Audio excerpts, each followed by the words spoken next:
والعاقبة للمتقين ولا عدوان إلا على الظالمين وصلى اللهم على نبينا محمد صلى الله عليه وسلم بلغ الرسالة وأدى الأمانة ونصح الأمة وكشف الله به الغمة وجاهد في الله حق جهاده حتى أتاه اليقين يا أيها الذين آمنوا اتقوا الله حق تقاته ولا تموتن إلا وأنتم مسلمون أما بعد Allah në falenderojmë dhe vetëm për ti ndihmë, falje, udhëzim kërkojmë, përshëndetje, salavat, dua gjithherë ja dërgojmë të dashurit tonë Muhammedit sallallahu alaihi wasallam, familjes së tij, shokëve të tij, si dhe mbi të gjithë ata të cilët e kanë pasu dhe pasojnë rrugën e tij deri në ditën e Kiametit. Xhamati nderuar, temën që sot kam përcaktuar me fol me ndihmën e Allahut dhe fuqinë e tij është çfarë don të thotë të thuash unë jam musliman. Dhe këtë temë e kum titulluar qëllimisht kështu me kundërshtue mos pajtim ndaj një autori shkrimtari të njohur që këto ditë e ka botuar një libër që e ka quajt roman me titullin Unë jam musliman. E që nga ki libër, nga ki autor që vetë tregon, ai në këtë libër nuk është i sinqert që vërtet për veten e tij të tregoje që është musliman. Mirë po në këtë libër tregon apo në këtë roman se qëllimi i tij është sulmi, akuza ndaj besimtarëve praktikues të fesë së vërtetë. Dhe na si besimtar patjetër duhet me ditë se çka don të thot islam dhe çka don të thot musliman. Fundja edhe ati nuk i takon në lëmin që e ka mi ju tregue muslimanve se çfar është islami edhe çish është muslimani. Pra nga vetë libri që vetë ai tregon dhe për krahësit e tij e sheh se çfar sulmi helmues të keq ban ndaj islamit të vërtet dhe ndaj praktikuesve të fesë Allahut Dhul Gjelal. Shembull nga fjalët e tij që vet ai thot une nuk jam kundër islamit, po jam kundër islamizmit. Shikoni çfarë shprehje. Thot une nuk jam kundër muslimanve, po jam kundër islamikëve. Une nuk jam kundër fesë islame, po jam kundër sherias. Që sheria e ka për qëllim sheriatin. E sheriat do të thot ligjet e Allahut Dhul Gjelal. Pra edhe që kjo që na tash kemi arë me fal namazin e xumas, kjo do të thot sheriat. Është pjesë e ligjeve të Allahut Dhul Gjelal. Thot une nuk jam kundër besimit Zotit të dashur, mirë po thot unë jam kundër besimit të Zotit nënshtrues mbi zotërues. Pra ai nuk don të jetë një musliman që me besu Allahun Dhul Gjelal që çdo sen ka nënshtru, ka mbi zotëru dhe na duhet me ju nënshtru. Pra vetë thot se unë kështu nuk e due besimin në një Zot. Po vërtet Allah Azza wa Jalla ka edhe emrin El Wadud, që është i dashur, e ka Ar-Rahman, që është mëshirëplot, Ar-Rahim, mëshirues, po e ka edhe El-Qahar, El-Jabbar, El-Malik, që don të thot çdo sen Allahu mbi sundon, pushton, nënshtron dhe na duhet më u nënshtru Allahut Dhul Gjelal. Çfarë don të thot fjala Islam edhe fjala musliman? Allah Azza wa Jalla ka përmend në Kur'an dhe na ka tregu Muhamedi sallallahu alaihi wasallam se çka don të thot Islam, çka don të thot musliman, çka dën të thot iman, besim, edhe çka dën të thot mu'min, besimtar. Që besimtarët duhet t'i din mirë këto terme, se apo e shini tash kishe në emën të akademisë, në emën të letërsisë, në emën të shkencës, pra kështu e sulmojnë, e luftojnë islamin e vërtet. Fjala islam rrjedh nga fjala seleme, që dën të thot paqë. Islam po ashtu dën të thot nënshtrim, dorëzim i plot ndaj urdhrave të Allahut Dhul Xhelal.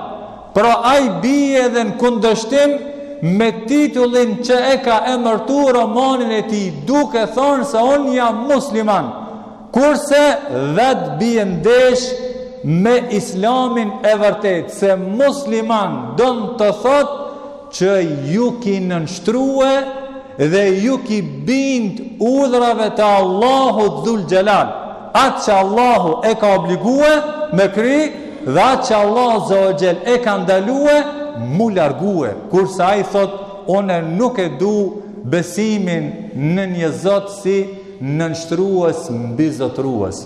Pra ty pike e par titullin gabim e ki qit, mirë po ai qëllimisht e ka qit këtë titull, e ka dit ai shumë mirë, se edhe vet njerë thot jam ateist, njerë thot jam sekularist, njerë thot jam orientalist, njerë thot jam kështu, njerë thot jam ashtu, e tash mas mëram ti theke une jam qafir. Thjesht vetëm me bani përqamje edhe një nxitje dhe huti në mesin e muslimanve, duke fut dyshime në fe, që në fund e kemi edhe një mesazh me fol për këtë çështje. Pra musliman don të thot me ju nënshtrua dhe me ju bind urdhrave të Allahu Dhul Xhelal, duke e besu Allahun një. Po ashtu fjala iman, besimtar, çka don të thot? Me besu Allahun Dhul Xhelal një, duke e shpreh me gjuhë, duke thonë la ilaha illallah Muhammed Rasulullah. Pra pa tjetër për mu bo musliman duhet me deklaru me gjuhë, duhet me thonë me gojë besimin shahadetin. Pastaj, pasi që e ki deklaru me gjuhë me gojë, duhet me besu e me zemër ata që e ki shprej me gjuhë me gojë. Pa tjetër duhesh me pas edhe në zemër besimin Allahun Dhul Xhelal. Pastaj, pasi që Allah ne ki besu me gjuhë dhe ki besu e me zemër, duhesh edhe me vërtetue me vepra. Sikur se tash kjo vepër që e vërteton imanin, që besimtarët kanë ardhur me fal namazin e xumas, që besimtarët e agjërojnë Ramazanin, që besimtarët e falin namazin, e japin zeqatin, largohen prej haramit, i bajnë punë e halalit. Pse? Se Allahu e ka bo pjesë të imanit, e ka bo pjesë të besimit në Allahun Dhul Xhelal. Kështu pra duhet të jetë besimtari, duhet të jetë muslimani, Allahun ta beson me gjuhë, duke shpreh besimin, ta beson me brendësinë e tij me zemër, ta vërteton me vepra dhe t'ju nënshtrohet dhe t'i bindet plotësisht urdhrave të Allahut, duke e besu Allahun një. Kështu pra don të thot islam i vërtet. Edhe neve nuk ka nevojë tuli çfarë njeri që thash edhe vetës e ti për një ditë shumë emërtime i jep.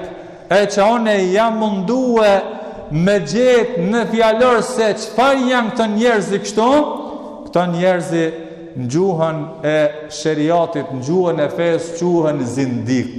Çka dën të thot zindik? Zindik dën të thot ai cili është munafik, është në dyftish në besim, edhe e shpreh besimin haptazi. Apo më falni, mos besimin haptazi. Se munafik do të thot ai i cili deklarohet që ka besim, mirë po në zemër e fshej, nuk ka.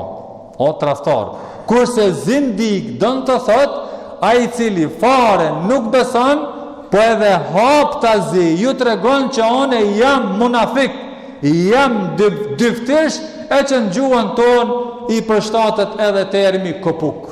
Këto për janë kopuka, mbeturina të Enver Hoxhës, të komunizmit, që ende kam bet edhe gjenerata e tyre edhe pak, që inshallah gjeneratat e reja do të pastrohen nga këto njerëzi, të cilët më herët këto me komunizëm e kanë ndalë islamin, që këto mesazhi i fundit kësaj teme çka të kuptojmë.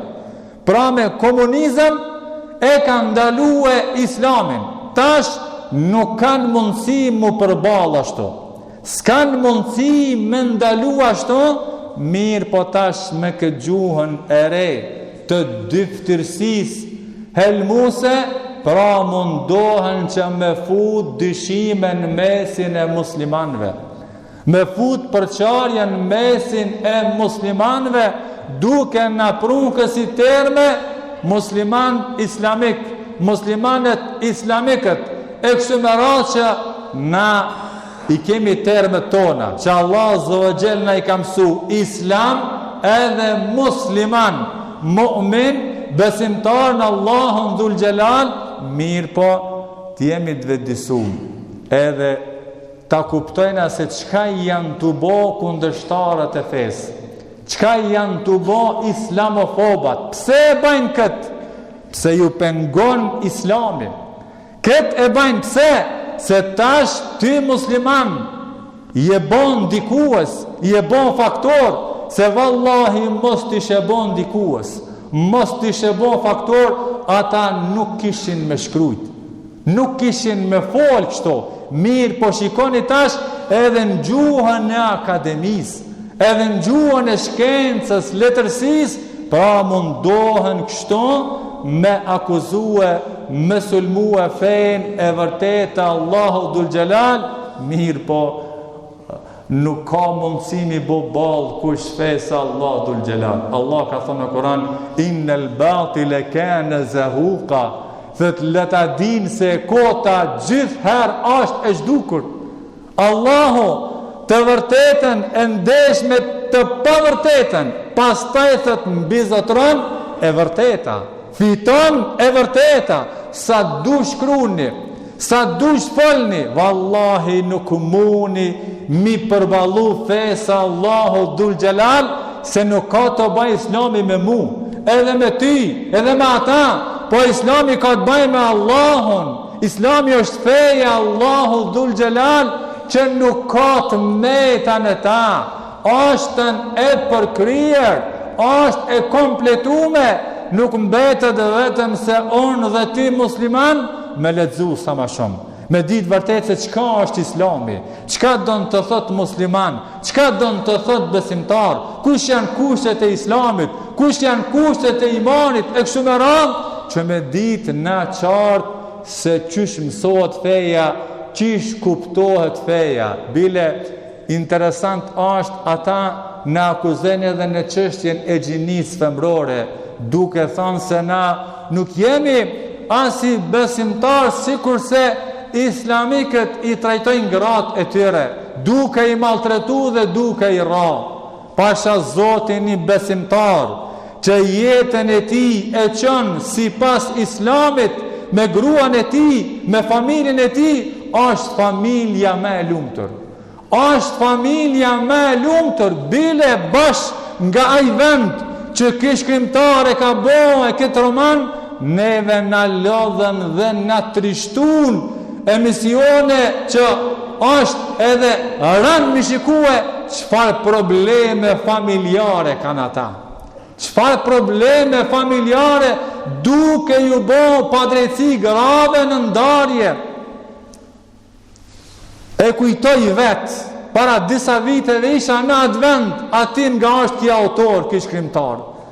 Isha ustar prej venit ton, dhe zakonisht ustari, qyshe me rrugën, ka mundësi që me mbrije dhe bo në atë vend, edhe arritëm lora 11 natën, apo në mes natë, me çuditshme që më ka ardhë, që të që neve na akuzojnë për çështjen e grave, pasha Zotin kër i kumpohe kamionat e mbeturinave, kanë zbrit gratë, të reja edhe të vjetra me teshat punëtorve, fshisat ka 2 metre gjata, të pastru qitetin edhe të morë bërlokin.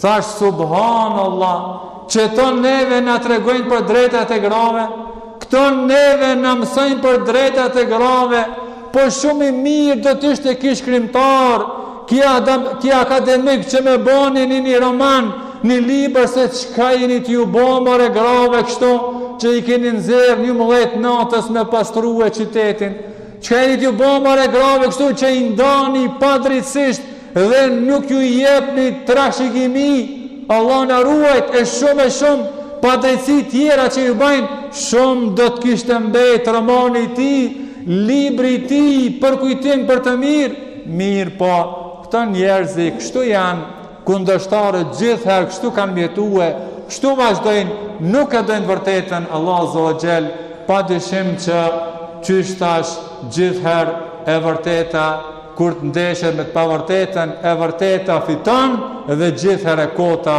ashtën e zhdukur, nuk mbetet nga ne vetëm se të mësojnë termet e islamit, të mësojnë fen islame sa ma shumë, të lexojnë Kur'an, të lexojnë hadithet e Muhammedit a.s.